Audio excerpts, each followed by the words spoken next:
ఇప్పుడు మనము చూస్తున్నాము అమ్మపల్లి టెంపుల్. ఇది ఎంట్రన్స్. ఇది శంషాబాద్ అమ్మపల్లి అనే విలేజ్‌లో ఉంది. అండ్ దీనికి ఆపోజిట్‌లో ఒక హనుమాన్ స్టాచ్యూ అయితే ఉంటుంది. సో, ఇప్పుడు మనం అమ్మపల్లి టెంపుల్‌లోకి అయితే ఎంట్రీ ఇస్తున్నాము. ఈ టెంపుల్‌ని శ్రీ సీతారామచంద్ర స్వామి టెంపుల్ అని కూడా అంటారు. సో, ఇది అమ్మపల్లిలో లొకేటెడ్ అయి ఉంది కాబట్టి ఈ టెంపుల్ అయితే 250 ఎకర్స్‌లో అయితే కన్‌స్ట్రక్ట్ చేయబడింది. అండ్ ఈ గాలిగోపురం అయితే 90 ఫీట్ హైట్స్‌లో అయితే ఉంది. ఈ గాలిగోపురం అయితే టోటల్ 7 స్టోరీడ్ గాలిగోపురం. అండ్ ఈ టెంపుల్ ఏజ్ వచ్చేసి ఇదొక 1000 ఇయర్స్ ఓల్డ్ టెంపుల్. ఈ టెంపుల్ శ్రీరామచంద్ర స్వామికి సంబంధించిన టెంపుల్.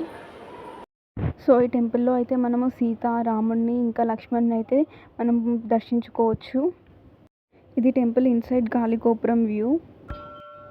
ఇక్కడ నేను అర్చన టికెట్ తీసుకునేటప్పుడు ఒక క్యాట్‌ని అయితే చూశాను. చాలా చక్కగా చూస్తుంది.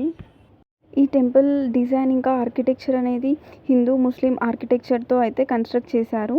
సో, యూనిటీ అనేది ఇంపార్టెంట్ కాబట్టి హిందూ, ముస్లిం యూనిటీ కోసం అయితే ఈ టెంపుల్ ఆర్కిటెక్చర్ అయితే అలా 2 రిలీజియన్స్‌కి మధ్య ఉన్న ఆర్కిటెక్చర్‌తో అలా సింబలైజ్ చేశారు. సో, ఇప్పుడు మనం కోనేరులో అయితే చూస్తున్నాము. ఇక్కడ నుంచి అయితే ఈ టెంపుల్ అయితే రెయినీ సీజన్‌లో వస్తే మనకి కోనేరు టోటల్‌గా వాటర్ ఉంటాయి. సో, మనం చూడొచ్చు. మేము వచ్చింది సమ్మర్ సీజన్ కాబట్టి వాటర్ చాలా లోగా ఉన్నాయి. సో, ఈ టెంపుల్ వాటర్ వ్యూ చూడాలంటే మనం రెయినీ సీజన్‌లో వస్తే అది చాలా బెస్ట్.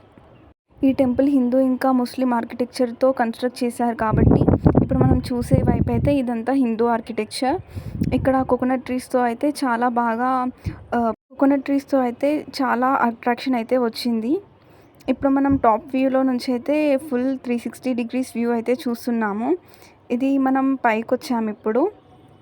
సో, ఈ టెంపుల్ నుంచి కొద్దిగా బ్యాక్ వెళ్తే మనకు చాలా మంచి వ్యూ అయితే ఉంటుంది. సన్‌ఫ్లవర్స్ ఇంకా Marie Gold different types of flowers అయితే కనిపిస్తున్నాయి ఇక్కడ. సో, నేనైతే వ్యూని చాలా ఎంజాయ్ చేస్తున్నాను.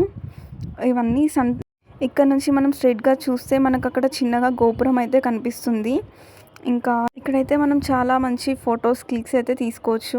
సో, ఇక్కడ మ్యారీగోల్డ్ ఫ్లవర్స్ మధ్యలో అయితే చాలా కూల్ బ్రీజ్ అయితే ఉంది. సో, నాకు ఇక్కడ కొంచెం టైం దొరికింది ఉయ్యాలలో ఒక టైం స్పెండ్ చేయడానికి. సో, నేను బ్యూటిఫుల్ క్లిక్స్ అయితే తీసుకున్నాను. నేను నా ఫ్రెండ్ అయితే ఇక్కడ చాలా మంచి మెమరీస్ అయితే క్రియేట్ చేసుకున్నాము. టెంపుల్ని ఎక్స్ప్లోర్ చేయడానికి వచ్చిన టూరిస్టులకైతే ఇక్కడ స్టే అయితే ఉంది.